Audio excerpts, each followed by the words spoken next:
ہم اگر جو نام لیں احمد رضا کا محمد ابو جفر خان ای میل میں کافی سارے سوال انہوں نے پوچھے ہیں، تو زیادہ سوال پوچھنے والوں سے عرض یہ ہے کہ ایک وقت میں ایک ای میل میں ایک ہی سوال پوچھا کریں، کیونکہ جواب دینے کے بعد ان باکس خالی کرنا پڑتا ہے، تو اس لیے ای میل کو ڈیلیٹ کر دیا جاتا ہے اور آپ کے سارے ای میل کے پھر وہ زیادہ جواب بھی چلے جائیں گے اور بہت لمبا چوڑا ای میل ہو جاتا ہے، تو بھی ٹھیک نہیں رہتا۔ آپ کے جتنے سوال پوچھے ان میں سے زیادہ تر کی ویڈیو بنی ہوئی ہے، آپ چینل پہ سرچ کر کے دیکھ لیں۔ سرچ کرنے کا طریقہ کئی مرتبہ بتایا جا چکا ہے۔ آپ کا ایک سوال یہ ہے، کیا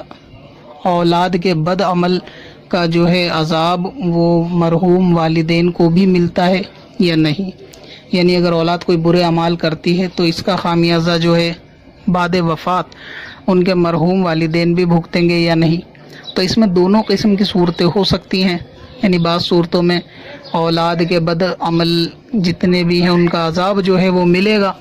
والدین بھی اس میں حصے دار ہوں گے، اور بعض میں نہیں ہوں گے۔ دونوں صورتیں ہو سکتی ہیں، جیسا کہ قرآن پاک میں اللہ تبارک و تعالیٰ کا ارشاد ہے، یوم لا تملک نفس لنفس شیء، یعنی جس دن کوئی جان کسی دوسری جان کا بوجھ اختیار نہیں کرے گی۔ مطلب یہ کہ کوئی بھی شخص اپنے برے اعمال کا جو ہے عذاب وہ خود بھگتے گا۔ تو اس کا مطلب یہ ہے کہ بعد وفات اگر والدین کے اولاد نے کوئی ایسا کام کیا جس میں والدین کا کوئی بھی دخل نہیں تھا، مثلا یہ کہ جیسے والد کی وفات کے بعد اگر اولاد نے جوا کھیلنا، شراب پینا شروع کر دیا بری سنگت میں رہ کر، تو اس کا عذاب یہ خود قیامت کے دن اولاد جو ہے نا وہ جھیلے گی، اس کا عذاب والد نہیں جھیلیں گے۔ جیسا کہ ابھی میں نے قرآن پاک میں بتایا کہ کوئی جان کسی جان کا بوجھ نہیں اٹھائے گی۔ اسی طرح اگر بیٹا بے نمازی رہا، نماز اس نے نہیں پڑھی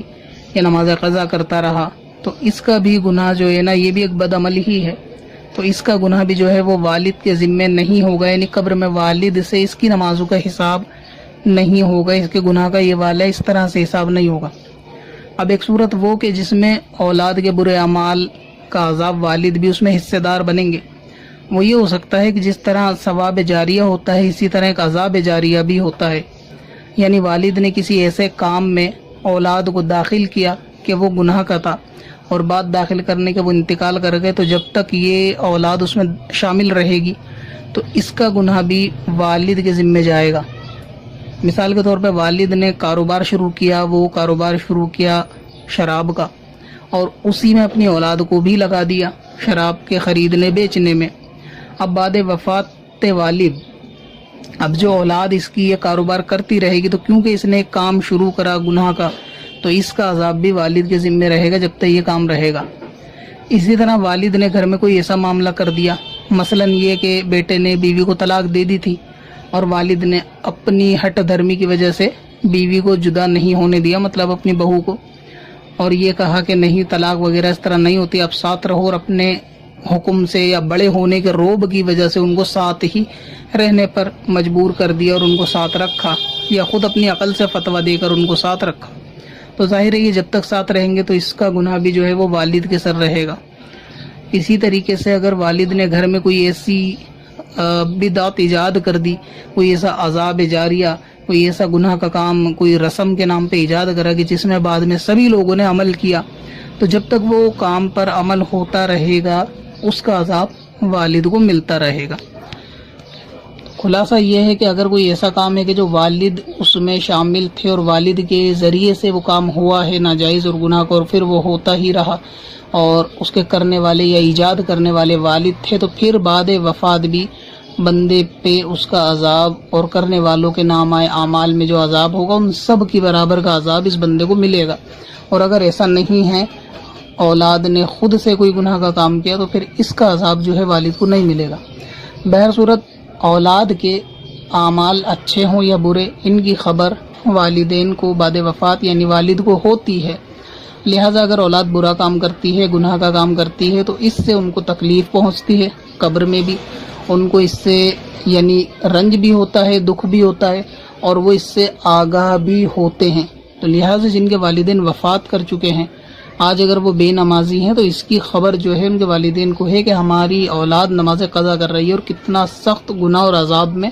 یہ پڑھنے والی ہے، کیونکہ وہ تو دیکھ چکے ہیں، اسی لیے ان کو اب اس کا تجربہ ہے، تو اس کی خبر ان کو رہتی ہے اور دکھ بھی ہوتا ہے، لیکن وہ اب کر کچھ نہیں سکتے۔ تو اسی طرح اگر آپ والد کے حق میں کوئی نیک کام کرتے ہیں، مثلا ایصال ثواب، یا ان کے نام سے مسجد میں پیسہ دینا، یا غریبوں کو کھانا کھلانا، یا نیاز فاتحہ وغیرہ کی ایصال ثواب کی ترکیب کرنا، تو ان نیک اعمال کی بھی خبر جو ہے والدین کو پہنچتی ہے اور اس کا نفع بھی پہنچتا ہے۔ لہذا وفات کے بعد والدین اپنی اولاد کے اچھے اور برے اعمال سے خبردار کیے جاتے ہیں اللہ تبارک و تعالیٰ کی طرف سے۔ اگر آپ گناہ کریں گے تو آپ کے والد قبر میں شرمندہ ہوں گے، ان کو اس بات کی خبر ہوتی ہے کہ اولاد نے نماز قضا کی ہو، چوری کی ہو، شراب پی ہو، گالیاں دی ہو، یا چھپ کے کوئی کام کیا ہو، تو ان کو آگاہ کیا جاتا ہے کہ یہ دیکھو آپ جو اولاد چھوڑ کے آئے تھے اس نے یہ معاملہ انجام دیا۔ لہذا ایسی صورت میں چاہیے کہ مرحوم والدین کے لیے مغفرت کی دعا کرے، کثرت سے ان کے نامہ اعمال میں ایصال ثواب کا کوئی ذریعہ ثواب جاریہ بنائے، ان کے نام سے کوئی ایصال ثواب، نیک محفل، نیک مجلس وغیرہ کا اہتمام